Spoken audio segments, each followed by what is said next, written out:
Good morning, welcome to 6 TV. ముందుగా top news.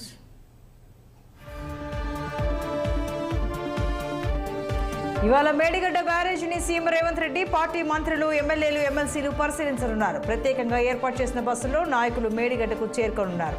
అక్కడ Kaleshwaram project నిర్మాణ లోపాలు, సాగులోకి వచ్చిన కొత్త ఆయకట్టు తదితర అంశాలపై మంత్రి Uttam Kumar Reddy power point presentation ఇస్తారు. ఎమ్మెల్సీల మేడిగడ్డ పర్యటన అసెంబ్లీ రికార్డులు నమోదు కావడం కోసమే శాసనసభ సమావేశాన్ని ఏర్పాటు చేసి అక్కడి నుంచి మేడిగడ్డకు వెళ్తున్నట్లు కాంగ్రెస్ వర్గాలు చెబుతున్నాయి. అయితే మేడిగడ్డ సందర్శనకు రావాలంటూ మాజీ సీఎం కేసీఆర్ సహా 119 సభ్యులను ఆహ్వానించినట్లు మంత్రి ఉత్తమ్ కుమార్ రెడ్డి వెల్లడించారు. తెలంగాణ అసెంబ్లీలో జల జగడం తారాస్థాయికి చేరింది. కృష్ణా జలాలపై పాలక ప్రతిపక్షాల మధ్య మాటల యుద్ధం కొనసాగింది. కేంద్రానికి ప్రాజెక్టుల అప్పగింతకు మీరంటే మీరే కారణమంటూ ఇరు వర్గాలు పరస్పర విమర్శలు చేసుకున్నాయి. కృష్ణా ప్రాజెక్టులు కేంద్రానికి ఇవ్వరాదంటూ అసెంబ్లీలో తీర్మానం కాంగ్రెస్ సర్కారే ప్రవేశపెట్టింది. అయితే నల్గొండలో బీఆర్ఎస్ తలపెట్టిన బహిరంగ సభకు భయపడే తీర్మానం పెట్టారని బీఆర్ఎస్ నాయకులు ఆరోపిస్తున్నారు. ఎన్నికల తర్వాత కేసీఆర్ మాట్లాడబోయే తొలి వేదిక ఇదే కావడంతో ఆయన ప్రసంగంపై తీవ్ర ఉత్కంఠ నెలకొంది. ఏపీ సచివాలయంలో ఉద్యోగుల అంశాలపై మంత్రుల బృందం సమావేశమైంది. పెండింగ్, ఐఆర్ వంటి అంశాలపై మంత్రి విద్యాశాఖ మంత్రి బొత్స సత్యనారాయణ, ప్రభుత్వ సలహాదారులు సజ్జల రామకృష్ణ, చంద్రశేఖర్ రెడ్డితో పాటు సిఎస్ జవహర్ రెడ్డిలు చర్చించారు. అనంతరం ఉద్యోగ సంఘాల నేతలతో చర్చలు జరిపారు. ఉద్యోగ సంఘాల డిమాండ్తో పాటు బకాయిలను చెల్లించేందుకు ప్రభుత్వం అంగీకరించింది. జీపీఎఫ్ పెండింగ్ డబ్బులను వెంటనే రిలీజ్ చేసింది. పీఆర్సీని త్వరితగతిన ప్రకటించేందుకు ప్రభుత్వం సిద్ధంగా ఉన్నట్లు మంత్రి బొత్స వెల్లడించారు. దీంతో పాటు మార్చి 31 నాటికి 5,600 కోట్ల ప్రభుత్వ ఉద్యోగుల బకాయిలు చెల్లిస్తామని ఆయన తెలిపారు. రంగారెడ్డి జిల్లా రాచకొండ పోలీస్ స్టేషన్ పరిధిలో చైన్ స్నాచర్స్ రెచ్చిపోతున్నారు. రోడ్డు మీద నడుచుకుంటూ వెళ్తున్న మహిళ మెడలోంచి ఓ వ్యక్తి గొలుసు లాక్కుని పారిపోయాడు. బాధితుల ఫిర్యాదు మేరకు కేసు నమోదు చేసుకున్న పోలీసులు దర్యాప్తు ముమ్మరం చేశారు. కాకినాడ జిల్లా ఓడలరేవు నడి సముద్రంలో బోటు అగ్ని ప్రమాదానికి గురైంది. బోట్లో మంటలు చెలరేగిన సమయంలో అందులో ఉన్న కృష్ణ అనే వ్యక్తి సముద్రంలోకి దూకి ప్రాణాలు కాపాడుకున్నారు. బోట్లోని ఇంజన్ పేలడంతో ఒక్కసారిగా పెద్ద ఎత్తున మంటలు చెలరేగాయి. ఈ ప్రమాదంలో ఎలాంటి ప్రాణ నష్టం జరగకపోగా 25 లక్షల ఆస్తి నష్టం వాటిల్లిందని బాధితులు వాపోయారు.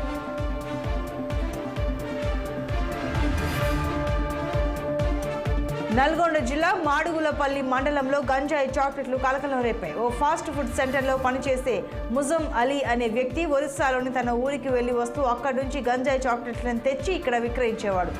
పక్కా సమాచారంతో పోలీసులు అతన్ని పట్టుకున్నారు. నిందితుడి నుండి 25 గ్రాముల గంజాయి పొడిని, 675 గ్రాముల గంజాయి చాక్లెట్లను స్వాధీనం చేసుకున్నారు.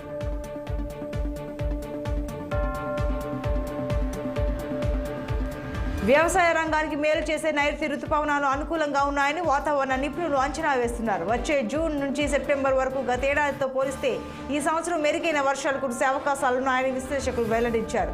పసిఫిక్ మహాసముద్రంలో గతేడాది నుంచి కొనసాగుతూ ప్రస్తుతం బలంగా ఉన్న ఎల్సినో జూన్ నాటికి బలహీనపడి ఆగస్టులో లానినా ఏర్పడుతుందని నిపుణులు పేర్కొన్నారు. ఈ మేరకు దేశీయ, అంతర్జాతీయ వాతావరణ సంస్థల ప్రణాళికను పరిగణలోకి తీసుకుని వర్షాలు కురుస్తాయని వాతావరణ శాఖ తెలిపింది. పసిఫిక్ మహాసముద్రంలో ఎల్నినో కొనసాగితే ప్రపంచవ్యాప్తంగా అనేక దేశాలపై దాని ప్రభావం పడుతుంది. పసిఫిక్లో ఉపరితల ఉష్ణోగ్రతలు వేడిగా ఉండడంతో ఎండల తీవ్రత పెరగడం, తక్కువగా వర్షపాతం నమోదు అవడంతో కొన్ని చోట్ల ప్రకృతి విపత్తులు, వరదలు, తుఫాన్లు, వడగాళ్లు సంభవిస్తుంటాయి. ముఖ్యంగా భారత్పై ఎల్సినో ప్రభావం ఎక్కువగా ఉంటుంది. గతేడాది నైరుతి సీజన్ 4 నెలల్లో సాధారణ వర్షపాతం నమోదు కాగా జూన్లో తీవ్రమైన ఎండలు, వర్షపాతం కొనసాగింది.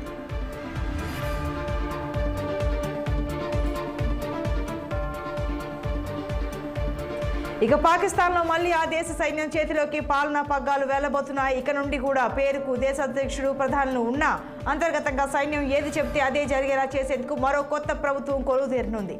ఈ మేరకు పాక్ సైన్యం అన్ని ఏర్పాట్లు చేసినట్లు కనిపిస్తోంది.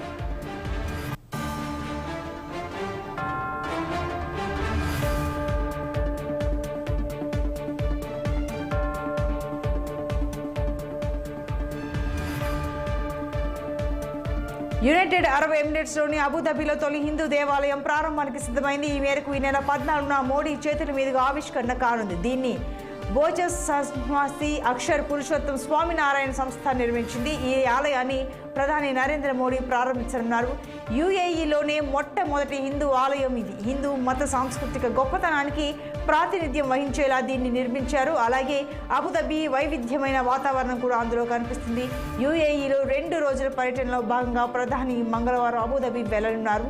బుధవారం నాడు మొదటి హిందూ ఆలయాన్ని మోడీ ప్రారంభించి భారతీయులను ఉద్దేశించి ప్రసంగిస్తారు.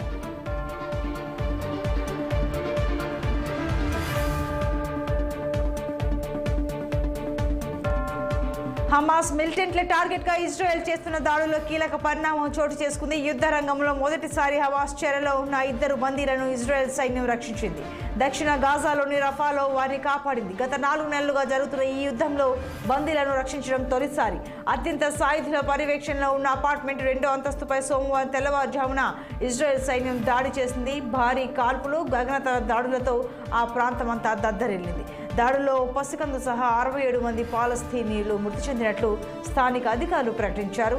హమాస్ దాదాపు 250 మందిని బంధించిన విషయం తెలిసింది.